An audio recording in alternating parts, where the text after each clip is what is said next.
Welcome to দিশার exam guide.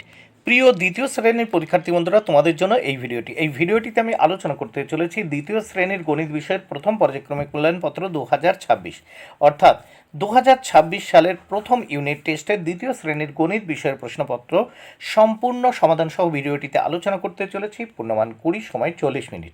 পরীক্ষার্থীর নামের জায়গায় তোমরা তোমাদের নাম, ক্রমিক সংখ্যার জায়গায় তোমরা তোমাদের রোল নাম্বার, বিদ্যালয়ের নামের জায়গায় তোমরা তোমাদের বিদ্যালয়ের নাম লিখবে।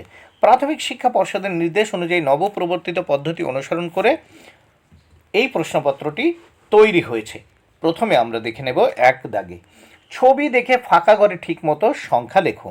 দুটো প্রশ্নের সমাধান করতে হবে, 2 মার্ক। এখানে প্রথম ছবিতে আমরা দেখতে পাচ্ছি, দেখে নেওয়া যাক। এখানে আছে 9, 8, 4, 5, 7। তাহলে 4, 5, 7, এখানে 9, 8। এখানে এবার আমাদের দেখতে হবে, দেখো ছোট সংখ্যার দিক বন্ধমুখ থাকবে এবং বড় সংখ্যার দিক আমাদের খোলা মুখটি থাকবে। তাহলে 4 থেকে বড় 5, 5 থেকে বড় 7, 7 থেকে বড় 8, 8 থেকে বড় 9। এইবার দেখো খ দাগে এখানে আমরা দেখতে পাচ্ছি এখানে আছে 22 আছে, 31 আছে, 29 আছে, 39 আছে, 42। এখানে আমাদের দেখো খোলা মুখের দিকে বড় সংখ্যা এবং বন্ধ মুখের দিকে ছোট সংখ্যা লিখতে হবে। তাহলে 42 বড় সংখ্যা, তার থেকে ছোট 39, তার থেকে ছোট 31, তার থেকে ছোট 29, তার থেকে ছোট হচ্ছে 22। তাহলে 42, 39, 31, 29, 22। এবার নেক্সট আমরা দেখে নেব 2 দাগে কি করতে হবে, নিচের খালি ঘরে সংক্ষেপে ঠিক পূরণবাচক সংখ্যা লেখো। 4টি প্রশ্নের উত্তর করতে হবে, 4 মার্ক। প্রত্যেকটি প্রশ্নের জন্য 1 মার্ক করে বরাদ্দ। প্রথম 2 ক, গ্রীষ্মকাল বছরের প্রথম ঋতু, দেখো 1 দিয়ে ম, এইভাবে পূরণবাচক সংখ্যায় লিখতে হবে। খ দাগে হেমন্তকাল বছরের চতুর্থ ঋতু, তাহলে চতুর্থ ঠিক এইভাবে লিখবে। গ দাগে বসন্তকাল বছরের ষষ্ঠ ঋতু, ষষ্ঠ কিন্তু এইভাবে লিখতে হবে।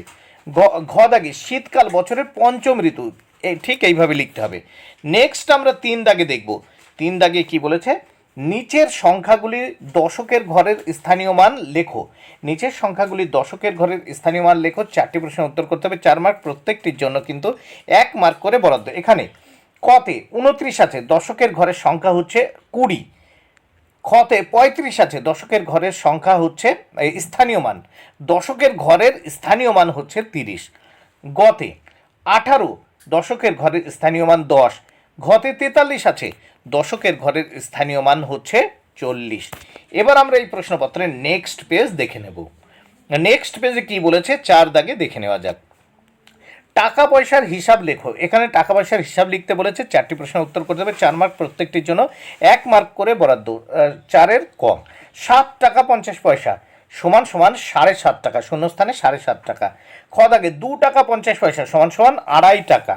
গ দাগে 1 টাকা 50 পয়সা সমান সমান 1.5 টাকা। ঘ দাগে 5 টাকা 50 পয়সা সমান সমান 5.5 টাকা। নেক্সট আমরা দেখব 5 দাগে।